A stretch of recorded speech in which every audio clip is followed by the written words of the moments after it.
Welcome. In front of me is a Samsung Galaxy S25 Plus, and today I'll show you how you can insert a SIM card into this device. So before we get started, you will need to grab a SIM eject tool, which comes provided with the device in the box, but if you can't find it, you could use a paperclip, chain one of the ends, and it should work just as well.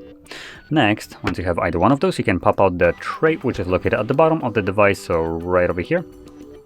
Grabbing a little tool, find the little insert area, and you want to push the pin in. And you can see that once you do, the tray will pop out enough for you to be able to pull it out.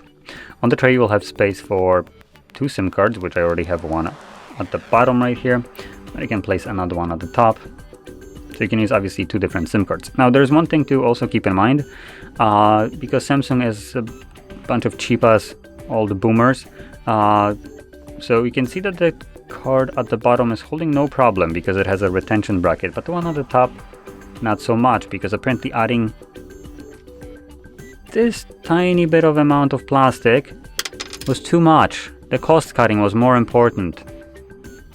So in any case, if you're using the top one, just make sure that you're careful, as flipping it over can just result in it falling easily out of the tray, unlike the bottom one. Anyway, from there we're just gonna pop it back into the device, and both of these cards should start working right away. So we have SIM 3 and 4. Not sure which one is which. But as you've seen, one of them at least is working. Possibly the other one might not have a pin on it, so it also started working. But that is how you'd insert it. And once you confirm your pin, if you have one on, you're good to go.